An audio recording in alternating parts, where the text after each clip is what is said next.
Hannah. When Hannah was presented to us, well, the day before, before we actually met her, I was again praying, and I felt God again saying to me, I was actually saying to God, God, I will accept this child no matter what she's like. If she acts like a little animal, I don't care. If she smiles and all of her teeth are rotted, that's okay, God. So I was just getting myself ready for whatever adventure we might have ahead of us. When she came into the office, she came into an office that had the adoption group there, and we were sitting down, my husband and I. The little girl walked up to us, and she sang a little song and did a little dance and sat down with us, and she was ready to come home. I had a little backpack for her that looked like a little kitty, and with all kinds of crowns and toys and things like that in there for her. And she sat down with my husband, and they became best of friends almost instantly.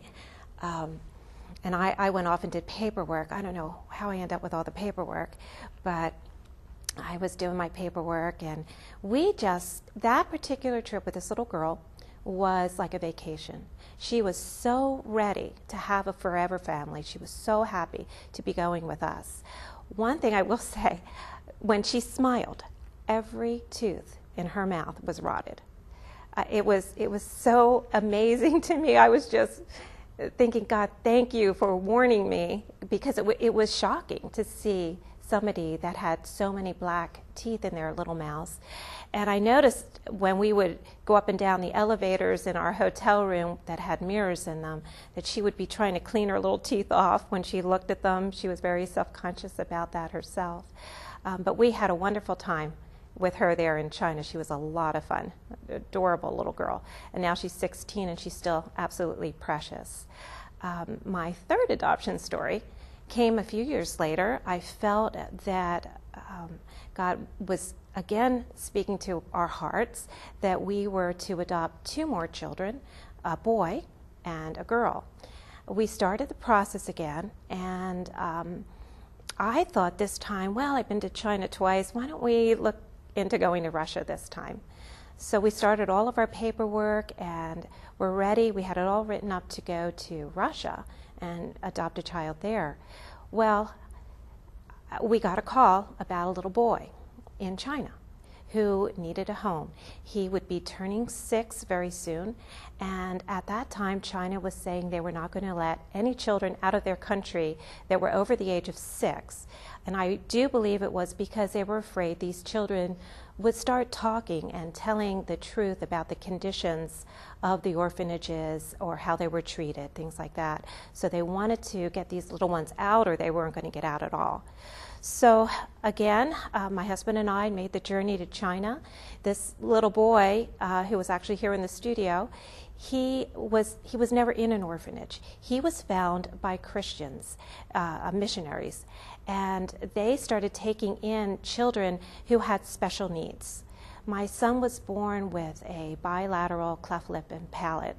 He was actually found by an elderly woman in a totally different province from where he ended up, in the garbage. A little old lady was going through the garbage looking for food for herself, and she found my son. That's going to make me cry. Anyway, she took him in, and in spite of her poverty, she tried to care for him and was unable because he was not thriving. He was not able to get the nutrition he needed. Her pastor, who was a part of an underground church there, which is a church that is not recognized by the Chinese government. There is a lot of persecution in different areas of China where these underground churches are found. Although there are so many of them, God is moving in incredible ways there in China right now. Her pastor knew about these Christian missionaries and was able to get Daniel to them, who were able to get money from the United States to get surgery done for him. So by the time he was 10 months old, he had surgery. He started thriving. By the time I got a picture of my little boy, he looked like a Zumba wrestler. He was no longer undernourished. Again, I had to totally rework my heart and my train of thought, because I was go into Russia this time. This time I was picturing a little boy that looked more like my husband and I, light hair, light eyes. But we felt, no, this is right. This is what God wants us to do.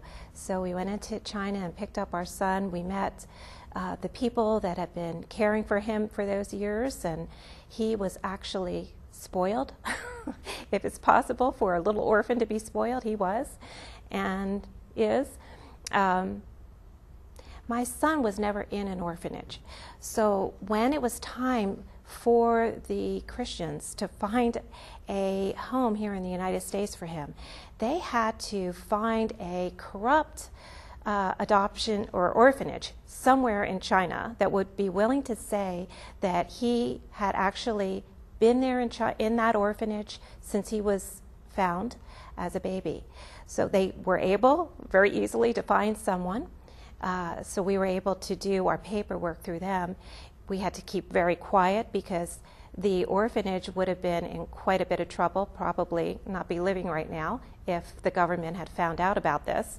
But it worked very well for us. We were able to get our son out of the country, and they were able to get the finances for their orphanage that they so desperately needed. So that actually worked out for good for us and for the people in China as well. He's been a great little boy. He's been a lot of work. he's you know, with the cleft lip and palate, and just a little boy's energy is amazing compared to little girls. But it's been a real learning curve for me. And now comes 7 years later. I always felt in my heart there was another child, a little girl. And I was worn out, quite honestly, with 3 children, and I just kept putting that thought aside and putting it aside. And every now and then the thought would come back, and I'd pray about it. And finally, maybe about 8 or 9 months ago, I said, okay, God, if this is really you, you've got to make it really easy. I'm in a different place in my life. I can't go off to China for 2 weeks. I don't have the resources that I had before. And a situation came up where I found out about a little girl who was born in China. She came here when she was approximately 13 months old. She is now 11. And I can't give you all the details because the process has not been completed. But her family can no longer continue raising her. We had the opportunity to meet her. She's absolutely adorable. She will fit into my crazy little family so well. And I just see God completing everything that was put in my heart a number of years ago. So I want to encourage people, if you ever have any kind of a little tug in your heart about bringing a child into your home, please start to pursue it. Just take one step at a time and see what God's going to show you to do. It's really worth it. My children are precious. I've had a wonderful experience. I highly recommend it, and I can give you even some agencies to go to and websites. I'll have them at the end of the show. Now, I also told you the way China will keep this one-child policy under control is either by allowing children to be adopted out. If they're not adopted out, I don't know what happens to the majority of them there, if they're stuck in orphanages or they really don't have any kind of identity. But the other, which is better though than the option, the other option is forced abortion. I'm going to play a DVD that I got from a friend of mine. Her name is Reggie Littlejohn. Maybe someday I'll be lucky enough to have her on the show. She's an amazing woman. How God is using her to expose the horrible human rights offenses that China has put on their own people. So I'm going to take a break right here, have you take a look at that DVD.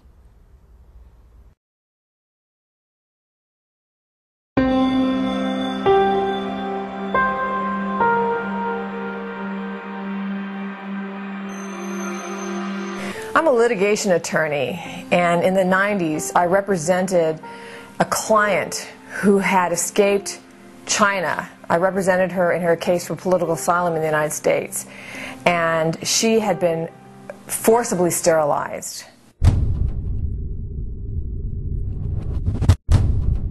That was my introduction to the reality behind the one-child policy.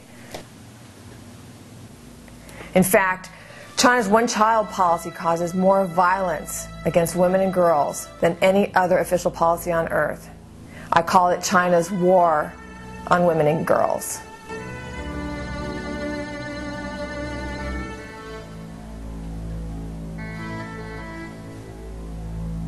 When I say forced abortion, I mean women are literally dragged out of their homes or off the streets.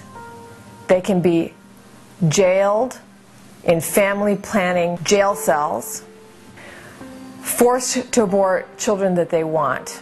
And this can happen all the way up to the 9th month of pregnancy. Some of these forced abortions are so violent that the women themselves die along with their full-term babies. One case that I'll never forget is of a young woman who was 7 months pregnant without a birth permit. So that would be an illegal pregnancy. Who was walking down the street, and she was grabbed by family planning cadres, dragged off the street, strapped down to a table, forced to abort the baby that she very desperately wanted. And in the end, one of the medical personnel came to her with the body of her aborted baby and said, "You need to pay for this so that we can dispose of the body." And she said she didn't have any money, so they just laid that body right next to her in the bed. And I've got a photograph of her looking down and just grieving the loss of this 7-month-old baby that was forcibly aborted. It does not matter whether you are pro-choice or pro-life on this issue. No one supports forced abortion because it's not a choice. And this violence must stop.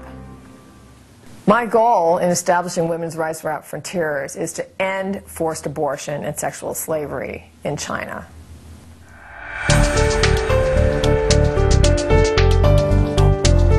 And to that end, I have testified before Congress, I've addressed the European Parliament, briefed the White House.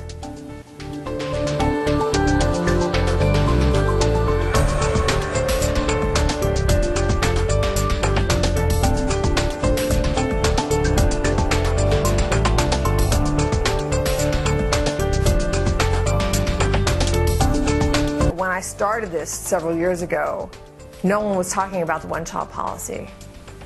And now, because of the documentation that has been generated, two things have happened. Number one, the Chinese Communist Party cannot deny that the one-child policy is enforced through forced abortion, forced sterilization, and infanticide. And number two, it seems that almost everybody is talking about it at this point. It's become a household issue.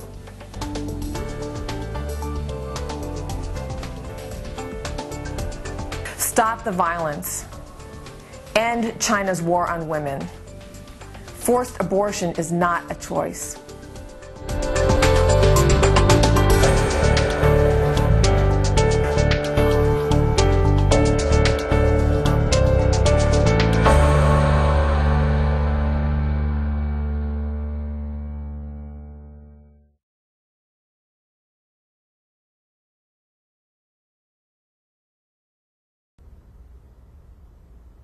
Well, I know I left you with a very powerful message with that video about China and their forced abortion policy.